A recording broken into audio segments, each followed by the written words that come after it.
경제 전문가의 원포인트 레슨. 꼭 알아야 할 정보와 이슈를 알기 쉽게 풀어드립니다. 대한민국 경제 고수와 함께 투자의 맥을 짚는 KBS 1라디오 경제쇼. 진행의 성기영 아나운서입니다. 4시 18분입니다. 한때 조용하던 로봇 시장이 최근 한 달 사이 여러 가지 이슈로 주목받고 있습니다.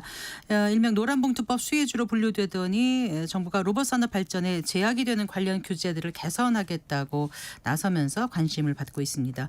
여기에다 이제 또 테슬라가 로봇 회사로 전환을 선언하고 또 어제 구글은 새 로보틱스 AI 모델 공개를 하는 등 로봇 산업이 빠르게 발전하고 있어서 기대를 키우고 있습니다. 자, 글로벌 로봇 시장과 국내 로봇 산업 전망해 보고요. 투자 전략까지 자세히 짚어보겠습니다. 유진투자증권 양승윤 연구원과 함께 하겠습니다. 어서 나오십시오. 안녕하십니까. 안녕하세요. 어제 구글에서 공개한 새 로보틱스 AI 모델 이게 어떤 건지 좀 먼저 설명을 좀 해주시겠습니까? 네, 일단은 지금 이제 로봇 AI 모델들이 뭐 사실 작년 오래전부터 계속 다수의 로봇들이 이제 모델들이 공개가 되고 있는데 네. 이번에 공개가 된 제미나이 1.5는 조금 이제 다단계 추론, 다단계 사고를 하는 AI 모델이라고 보시면 되고 네. 사실 과거에는 저희가 로봇한테 뭐 명확하게 지시를 했어요.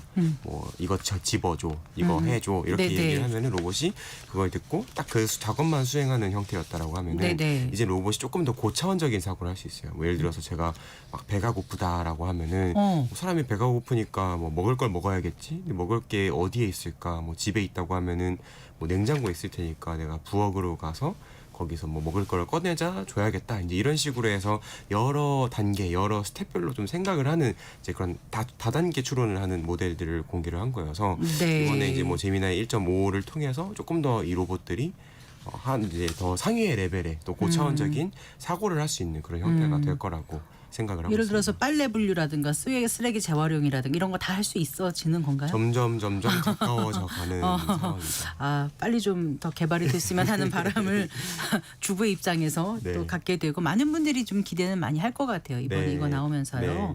자, 근데 오늘 국내 증시 정말 많이 떨어졌습니다. 코스피 같은 경우에.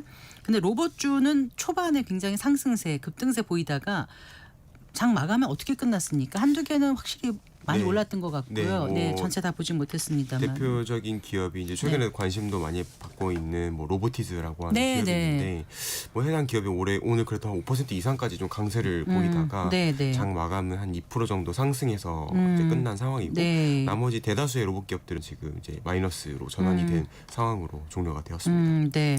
9월 들어서 로보티스가 14만 9천 원까지 올라왔네요. 네. 네. 그 최근 들어서의 그 로봇 관련 주가의 급등세가 눈에 띄는데 그 주가 흐름을 조금만 더 살펴주실까요? 오늘 말고요. 네, 사실 이 로봇주들이 좀 주가 강세를 보였던 게 이제 지난 한 달 동안이었었고요. 뭐 8월 말부터 해서 이제 말씀 주셨던 것처럼 노란봉투법 통과가 네. 이루어지고 그때부터 이게 뭐 사실 노동자의 권리를 높여주는 부분들은 있지만 또 기업의 운영 차원에서는 또 어려움이 있다 보니까 앞으로 기업들이 이런 제조 현장에서 로봇과 같은 자동화 수단들을 더 많이 채택하지 않을까 이런 이제 이야기들이 이 로봇주에 이제 불씨를 지폈다라고 생각을 하고 있고 네. 그 이후에는 뭐 현대자동차 그룹에서 이제 아틀라스라고 하는 뭐 휴머노이드 등등 네, 이제 네. 여러 로봇들을 양산을 하겠다라고 하면서 이 로봇 부품에 대한 공급망, 밸류체인 기대감들이 높아졌고 그 네. 이후에 뭐 현대차 이외에 뭐 LG전자라든지 아니면은 테슬라 이런 쪽에서도 계속 휴머노이드 로봇 기대감들이 커지고 오늘 뭐 제미나이 이런 구글의 AI 모델까지 네, 하면서 네. 다양한 모멘텀들이 더해지면서 주가 흐름이 좀 강세를 보였다고 보실 수 있겠습니다. 그래요. 근데 이제 그 노란봉투법 시행하고 주 4.5일제 도입이 이게 로봇 산업에 관심을 더 키우고 있다 이런 얘기들 많이 하고 있지 않습니까? 왜 그런지 조금 더 부연 설명을 해주신다면요. 사실 이게 어떻게 보면 방금 말씀드렸던 것처럼 노동자의 권리를 더욱더 키우거나 또는 뭐 노동 시간을 단축하는 부분들인데 사실 저희가 시간을 단축하는 건 저희 입장에선 좋지만은 또 기업 입장에서는 계속해서 뭔가 물건을 만들어내고 사업을 해야 되는데 그렇죠. 이게 뭐 효율성을 통해서 효율성을 더 높이면서 이 생산성을 올릴 수도 있겠지만은 사실 그렇지 못한다 하면은 결국 누군가가 그 대신해줘야 작업들을 대신을 되는데. 해줘야 되니까 네. 그게 뭐가 있을까? 물론 여러 기계들도 있지만 대표적인 게 로봇이라고 하는 이제 자동화 수단이 있을 거고 결국 지금 당장은 아니지만은 네. 장기적으로 이런 자동화 수단들을 계속 이 수요들을 키워갈 수 있는 하나의 또 모멘텀으로 작용하고 있다고 이해를 하고 있습니다. 네. 그러니까 이렇게 뭐 바뀌는 환경이 결국은 이제 자동화 수요를 더 가속화시키고 자극시키는 요인이 되면서 로봇 산업에 더 관심이 많이 쏠린다. 맞습니다. 이제 이런 말씀이신데 여기에다가 이제 정부가 오래된 그 로봇에 관한 그 규제를 재정비하겠다고 나섰습니다. 근데 로봇에 관한 규제가 어떤 게 있었는지 궁금하고요. 네. 이게 앞으로 어떻게 바뀌는지도 좀 설명해 주세요. 네. 일단 이렇게 규제라고 하는 게 뭐 하지 마 이렇게 하면서 규제를 하는 것도 있지만 네. 사실 뭐가 있음에도 불구하고 아무것도 정의가 안 되어 있거나 규정이 안 되어 있는 것도 사실 규제라고 보통 저희가 이해를 많이 하고 있는데 네. 로봇은 어떻게 보면은 새로 생겨나는 산업이고 새로 생겨나는 아이템이다 보니까 일단 네. 규정이라고 하는 게 없었습니다. 아. 대표적인 게 이제 실외 자율주행 로봇 이런 것들이 있는데 밖에 네. 돌아다니는 그런 자율주행하는 로봇들 사실 이게 예전에는 로봇임에도 불구하고 차마로 분류가 돼서 자동차처럼 같이 차마? 네, 네. 규정으로 아하. 규정을 받고 있었어요. 네, 네. 자동차가 아닌데도 불구하고 자동차처럼 뭐 보도를 다니면 안 된다. 뭐 다양한 이제 규제들을 이제 받고 있었던 거였고 그래서 이거를 이제 저희가 작년 재작년 계속 이 규제 완화를 하면서 로봇에 대한 정의들을 만들면서 이걸 차로 분류를 하는 게 아니라 네. 앞으로 이제 자율주행 로봇으로 이제 구분을 하는 형태로 해서 계속 이 규정에 대한 재정비들이 이루어지고 있고 결국 요약해서 말씀드리면 로봇은 뭐 하지 마 이런 것들이 아니라 지금 뭐가 없기 때문에 그것들을 새로 정의를 하고 새로 규정들을 만들면서 이 제도권 안으로 로봇들을 편입시키는 그런 과정들이 진입이 되고 있고 이걸 이제 가속화시켜 나가겠다 이런 정부의 의지 차원으로 저희는 이해를 하고 있습니다. 네.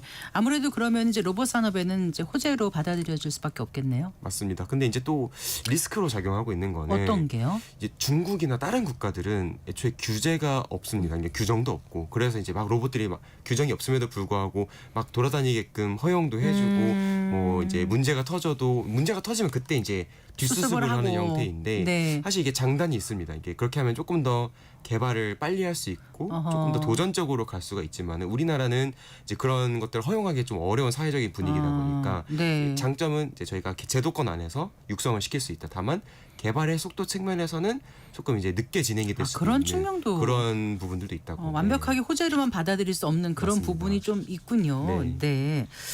근데 이제 우리나라뿐만 아니라 지금 미국, 중국 로봇 관련 주식도 급등했습니까?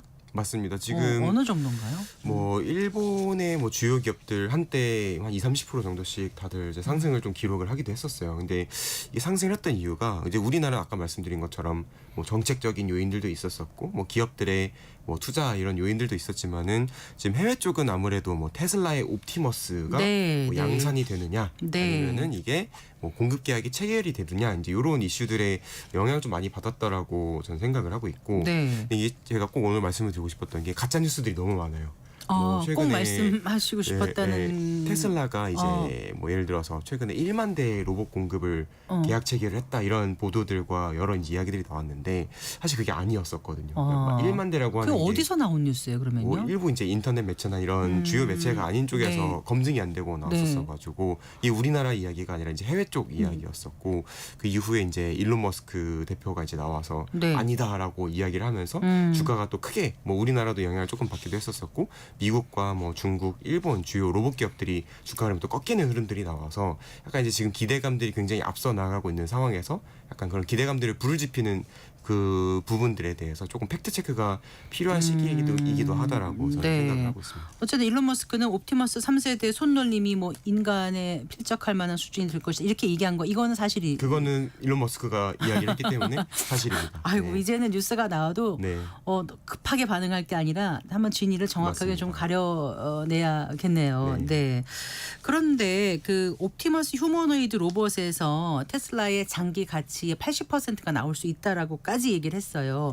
그러면은 이제 테슬라가 전기차 기업이라기보다는 로봇 기업으로 완전히 변신을 해가는 걸까요? 어떻게 보세요? 그렇게 준비가 돼 있는 건가요? 이제 앞으로 그렇게 하겠다의 이제 비전들을 계속 수년 전부터 공개를 하고 있는 상황이고 네. 이 테슬라의 기업 가치가 지금 한 1조 달러 내외이다 보니까 이거 어마어마한 숫자죠. 거기서 뭐 로봇의 가치가 80%를 차지를 한다라고 하는 거는 네. 지금 당장으로서는 생각하기는 어렵지만은 네. 결국 이 테슬라가 하는 이제 자동차 또는 뭐 자율주행 기술 이런 것들이 또 로봇과 연관이 되는 부분들이고 네. 로봇은 훨씬 더 그런 자율주행차보다 기술적으로 어렵고 난이도가 있고 부가가치가 있다 보니까 이제 장기적으로 이 테슬라가 그런 로봇들을 개발을 하고 로봇들을 양산을 하고 판매를 하면서 실적을 낸다고 하면은 뭐 10년 뒤, 20년 뒤에는 기업 가치에서 로봇이 차지하는 비중이 훨씬 더 커질 거라고도 생각은 하고 있어요. 근데 이제 한 가지 약간 사례로 조금 이야기를 들어보면은 네. 최근에 이제 로봇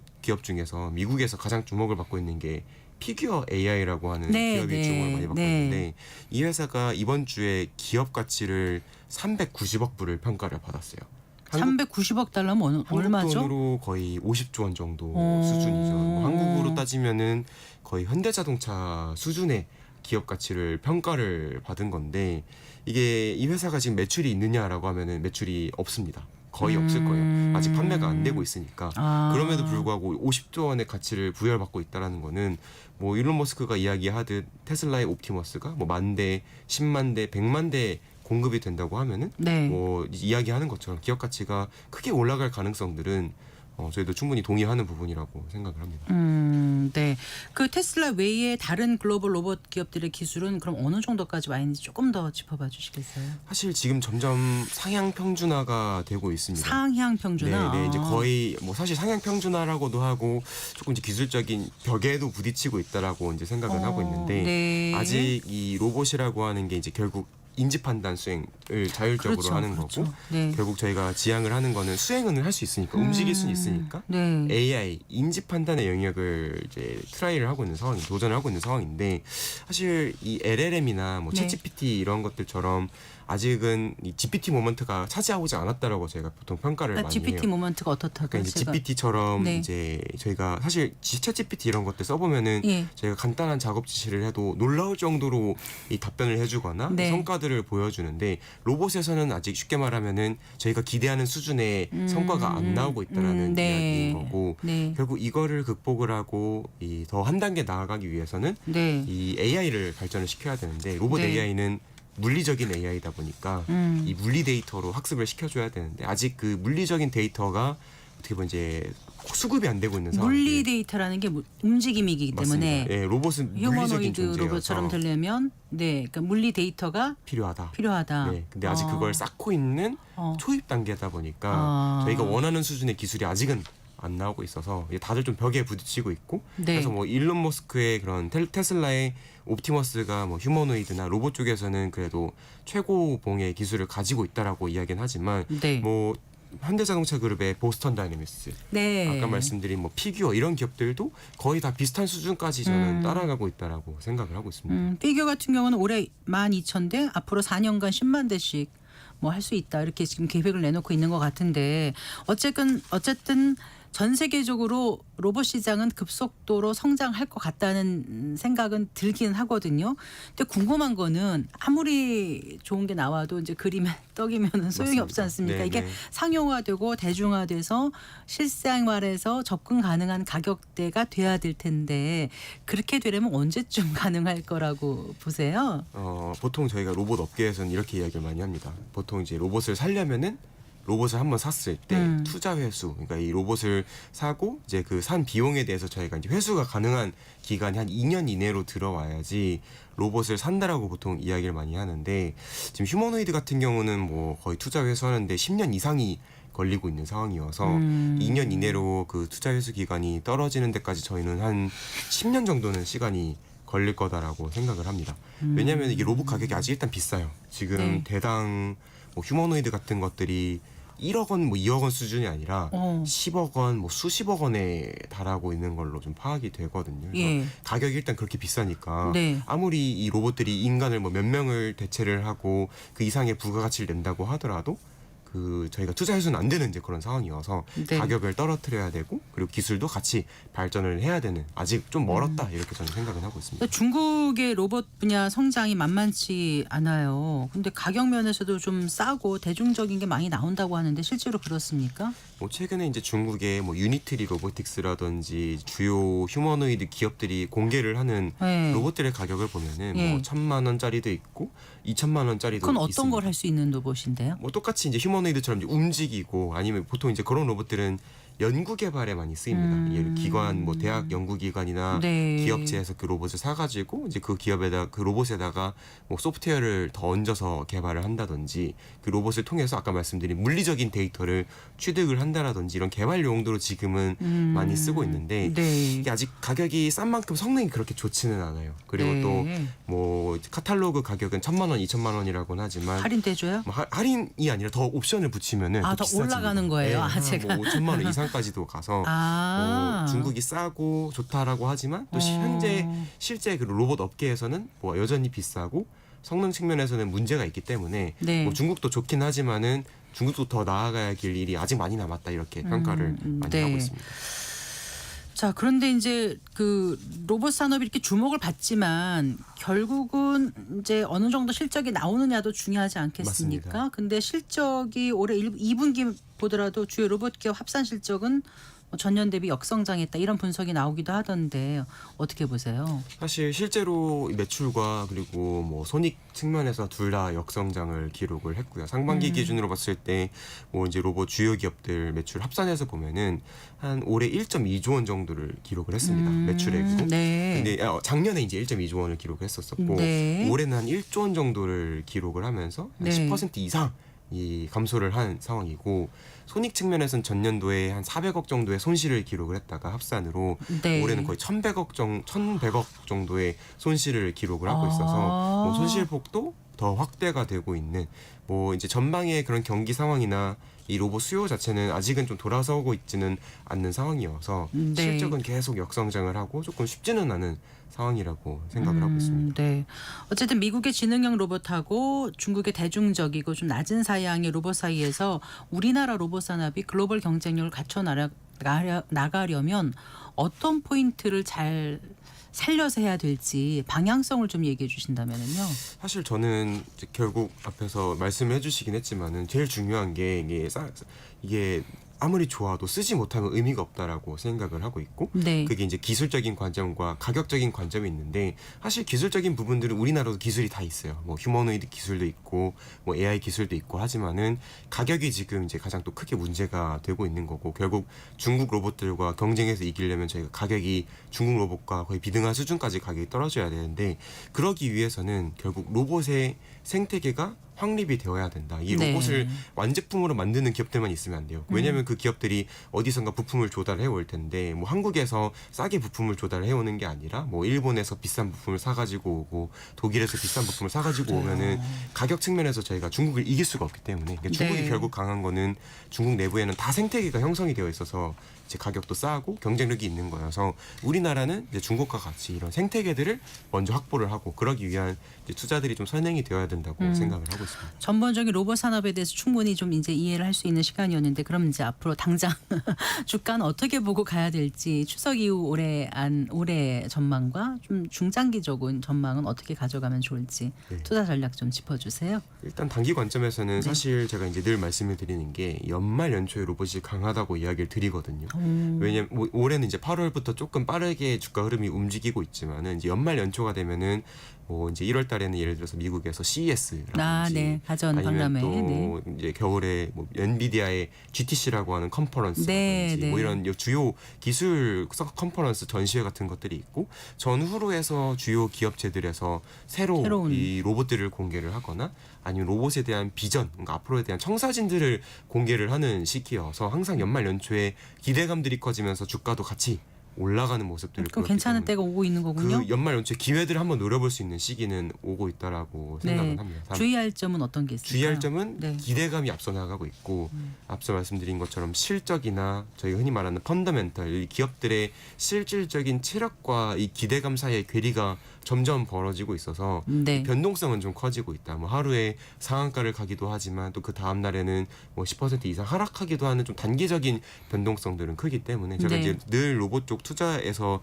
말씀을 드리는 거는 명확하게 이 기술력이 있는 기업들을 좀 중장기적으로 이제 보유를 하는 형태로 접근을 하셔야 된다라고 이야기를 드리고 있고 네. 뭐 그럼 기술력이 좋은지 안 좋은지를 내가 어떻게 아냐 알아? 이런 건데 사실 전자공시 시스템이라고 해서 저희 예, 인터넷에서 검색해 보시면 그 기업들의 이제 인력 구성이라든지 뭐 아니면 기술에 대한 특허라든지 이런 것들이 네. 다 상세하게 공개가 되어 있거든요. 네. 사실 간단하게 알기 쉬운 거는 인력들입니다. 뭐 예를 들어서 뭐 카이스트에서 기계공학을 하시고 로봇 쪽으로 이제 명성이 있으신 분들이 좀 많이 계시거나 아니면은 또 로봇 관련된 특허들이 계속 취득이 되고 아하. 있고 이런 기업들이 사실 이제 실체가 있는 그런 기업이니까 오히려 이제 그런 것들 좀 찾아보시면서 기술력 있는 기업들에 투자를 하시는 게 저는 좋을 것 같아요. 소문이나 뉴스 휘둘리지 말고 맞습니다. 공시를 잘 봐라. 맞습니다. 네, 잘 들었습니다. 고맙습니다.